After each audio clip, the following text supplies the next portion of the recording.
Ashamaa akkam jirtuu hordoftoonni kiyyaa martuu seeniin jechuun jaaladhaa anaa oduu duraa nagaatu keessa kootii dursaa akkuma beekamu yeroota darbanii caaltuun gara mana seeraa deemtee akka poolisii fiddee ni yaadattu keessan sinii tuqee si yaadachiisa jedheen hordoftoonni kiyyaa kana irratti deemtee poolisii yoo fiddus ajjii fi jaartiin ajjii mana hin jiran turaniiru.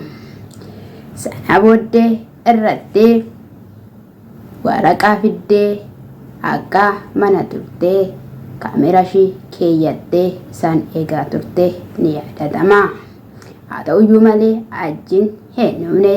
Jaartiin hajji erga dhuftee booddee namni isii barbaadaa jechuun ishee ni yaadatama. Nama maaliitii jennaan oduu kinoo waraqaa kana dubbifadhu harabifa dubbifachuu hin dandeessu taanaan kan wajjiniin kunnaa yoo jettuun dubbatte. Eessattaan kutaa maalidha yoo jettuun poolis xaabiyaatti ni barbaadamta. Atattamaan jettanii kamaaliin poolis xaabiyaatti barbaadamaa ati namitti nanaa dhimma maaliin narraa qabdaa yoo jettu dubbattetti dhimman sirraa qabaa dhimma lubbuutii jettanii sana gidduutti ani hin deemu dhimma mataa keetiitti dhattee maalidhaan akkana si godhu yoo jettuun dubbattetti obsi lakkaa daangaa qabaayi. Obsini gaafa dadhaban malatu'i yoon jedhu keessa dubbadahanii tuffii caaltu duwwaa osoo hin taane tuffii seeraati. Harka fuutee waraqaa akka nama firfirii farafaruudhaaf beddeen kukkutuutti kukkuttee achi lafa nattee akka baate ni yaadatama. Yoo kukkuttes yoo kukkutuu baattes abadan ani sinnis yoo jettu caaltuun dubbatteette. Gidduu kana keessatti ammas viidiyoo qabattee gara mana seeraatti caaltuun akka dhiyaatte ni yaadatama. Sodaa guddaadhaan guutamtee achi waamtee achiidhaan akkamii yanni caaltuu kuni waliin mari'attaniit anaan hedduudhaaf adeemtumoo sin yeroo jettuun dubbatteette. Mal waliin mari'annaa sin tokkummaa en omtanii narraa taa'e jedhiitii ishee kadhadhu yoo jedhu achiin dubbate. Dhimma mataa keessanii wal nyaattu tokkummaaf jaalala miilla walii keessanii xixxanii jiraachuu dadhabdanii yaada keessan ani sinirraa baheeraa eddan sinirraa bahe mana biraa jiraachuu jalqabee offeen jedhee boqonnaan argadhe irra yoo jedhu achiin dubbate. Kana gidduutti jaartiin ajjii baatee akka ala bulte ni yaadatama. Baatee ala bultusi caaltutti bilbilte. Ayyee yaa qalbee yaa al'ee namdhiisi ifa manaa godhi yoo jettuun irratti bilbilte. Edda yoomii eewne yaa qalbee naan jettee na waamuu jalqabdee maaf fakkeessita yoo jettu caaltuun dubbatte. Kana gidduutti abadan jette caaltuun. Wanti ishiin na goote dubbatamee tarreeffame isa dhumu miti. Ani du'a lubbuu kootaati malee seera kana irraa hin kaasu jetteni. Sana booddeetti ishiin gara manaa yeroo dhuftu caaltuun ani waasi hin qabu kanaafiyyuu namni na dubbatu waan hin jirreef kaameraa keeyyadheen eega jettee kaameraa ishee keeyyattee akka eddeen ni yaadatama. Sana gidduutti ani kanan siin jedhu bilbilaan si wajjin haasofnaan kottuu waliin manatti haasofnaa jettee akka ati dubbatte ni yaadatama jetteen caaltuuni. Eegaa yookiin namni si bira jiraachuu danda'a bilbilli keessa hidhame namni waan ati jettu dhaggeeffachuu malaa waliin ta'anii yoo haasawwayya yoo jettu caaltuun dubbatte. Maaloo wanta ati gochaa jirtu kun gaarii miti. Maaliif na hidhuudhaaf kaayyeffatte? Anuu sarraatanyaa kee siin ta'a akka barbaaddes na ergatta. yoo akka barbaaddes na hirgatta. Ani waan ati jette hundumaa siifan godhaa jetteeni. Naaf goota naaf hirgamtaa sararatanyaa koo naaf taata akkan barbaade si gochuu nan danda'a jette Caaltuuni. Eeyyee oma rakkoon hin jiru siif hin ta'a balleessaa kiyya bareeraa yoo jettu jaartiin Ajjii miskiinittiin dubbatte. Asirratti waanin hubadhe tokko nan qaba. Ammam yoo namni si daddarbate ammam yoo si ifateyyuu Waaqayyo akka guyyaa si qabu hin dagatiin atuu yaalammii kiyyaa. Siiniin jecha ani si'in miti sararatanyaa kiyyas sin godhadhu miilas akka tinaadhettu hin barbaadu. Aniyyuu sababa baay'eedhaan miila sii dhiqaa nyaata siif qopheessaa carqii sirraa miicaa tureera. Ati garuu kanaan dagatteetta abaddan seerarraa sin buusu yoo jettuun dubbatteetti. Seerri biyyichaa sodaachisaa fi manni hidhichaas sibaalaadha yoo jettu jaartiin Ajjii dubbatte. Sibaalaa jechuun qoshaashaa qulqullina kan hin qabne jechuudha. Sana irratiin ishiin balbala baatee Caaltuun ani hin dhiisu jettee Ajjii waamtee ammas itti bilbilte. Ani kanan jedhu akkam akkan ta'uu akkam akka taanu barbaadda ati. Ishiinoo nu kaasasteetti mana hidhaa akkan seenu barbaaddeetti. Aniif ati jireenya keenya mana hidhaatii. Mucaan kiyya mana hidhaa keessatti akka dhalattee guddattu hin barbaadu. Falaa fi mala maliyaa Ajjii jettee Ajjii gaafattus. Ajjiini ati maaf akkatti mana hidhaa sodaattee? Eenyumtu hidhame mana hidhaa keessaa bahaa? Ofittummaa maaliif dhabdee yoo jedhuun dubbate. Manni hidhaa biyyichaa qoshaashaadha. In jabaatas yeroo jettu ammas itti dubbatte.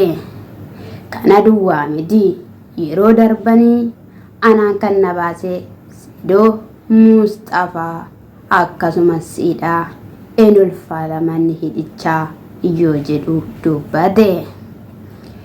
Kanarraatiin kan ka'e kadhadhu anis nan kadhadhaa jedheeni. Waan tokko si himaayii yaa jaartii koo yaa miskiina yaa harraba dheeratti yaa ishii balleessa balleessitu yoo jedhuun ishii maal jetta yoo jettuun kana dura ati Caaltuudhaaf summii laattee Caaltuun mana ogeessaa yookiin immoo hospitaalatti baasii akka baaste ni yaadatta. Sanarraatidhaan kan ka'e viidiyoo sana baatee Abdiin gara mana seeraa deeme.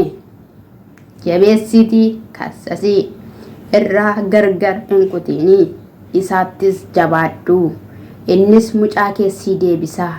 Ishiinis baastu gatii ati baaste. Osoo har'a lubbuudhaan jiraachuu baatteetta ta'e akkam taataayyuu hin callisin yoo jedhu Abdiin bukkee gorii jajjabeessuun isaa ni yaadatama. Kanarraatiin kan ka'e nama boolla siif qotu irraa fagaadhu naan jedhanii na gorsanii ani Abdii irraa fagaadhee jira Abdii faana wal quba hin qabnu yoo jedhu Ajjiin dubbate. Ki'u jechuun amma kaa. Gatiin itti baase na fuuldura deemuun amma kaa. Addis Ababaan Adaamaa natti fakkaachuun amma kaa yoo jettu jaartiin Ajjii lafaaf mana lixxu wallaaltee. Fallisi baasuu tokko jira jedheen Ajjiini. Atis mana barbaaddadhu anis manan barbaaddadhaa yoo jedhu dubbate. Ani achirratti gaaffiin qaba.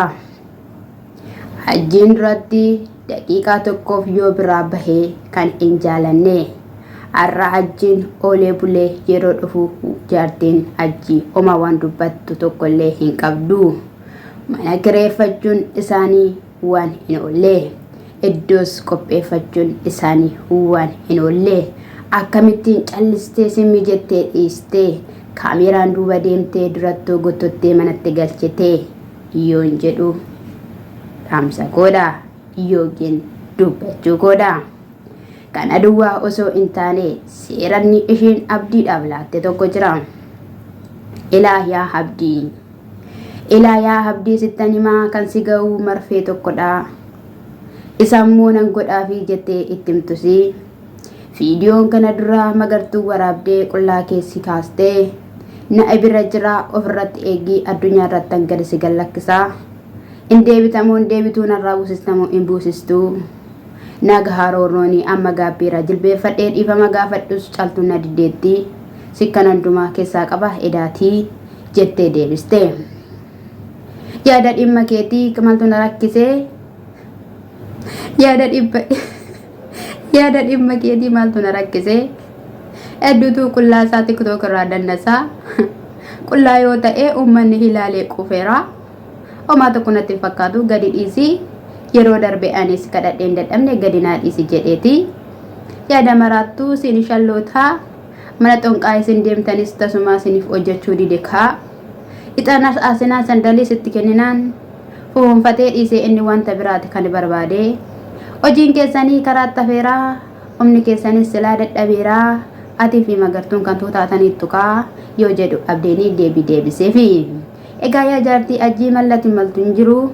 Fallatti faltuun jiru obsituu dandeessu gowwaa fakkeessitee kan itti taphatte nutis illee ati gowwaadhaa humna hin qabdu yookiin immoo homaayyuu hin beektu yaada odeessitaa miidiyaa irra baatee jennee dubbannus caaltuun booda irraa akka gammoomte ni yaadatama. Seerri biyyichaa akka ulfaatus nuti agarsiistaniittu kanumaaf jetteeti caaltuunis kan suuta jettee baay'ee sin kadhatte. Singaruun dhageenye maal fidda jettanii akka barbaadan gootanii soo ofaa irraa asifachi bubbuttanii dubartii kan sirreebaa turtanii namaaf firan qabduu maal fiddi jettanii har'a kinoo gatii keessanii kaffalaa jirtu sini. Egaa yaa caaltuus if dhaamsan dhaaban jedhela. Dhaamsan dhaabaa of duuban deebi'iin kissii kanarraan kaasanii.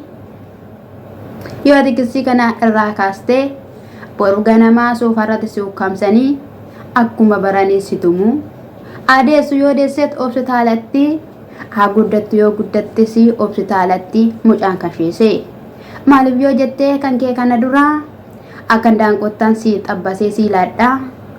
Harka shii kukkuteen si fuuldura fidaa uleedhaan tumeetan viidiyoo si waraabee sitti agarsiisaa. Yeroo sana tokko lama jettee anaaf taata sarraatanyaa yookiin kadaamaa yookiin mashkaalaa siin jettee sitti taphatte du'a lubbuu yoo ta'e of duuban deebi'een ate walaluudhas oduudhas sinin jechuun jaalladha dhugaa dubbachuudhaaf jechuudha. Caaltu of duuban deebi'in sin jechuun jaalladha. Qadoo yuuteef subscribe like gochuudhaan na jajjabeessaa na wajjiniin ta'a. Sinin jechuun jaalladha. Isan viidiyoo kukkutaa itti deebi'uuf immoo ifa manaa godha. Sinin jechuun jaalladha. Dhokadheetaan YouTube fayyadamaa jira. Dhageessaniittu lamee wakkiyyaa.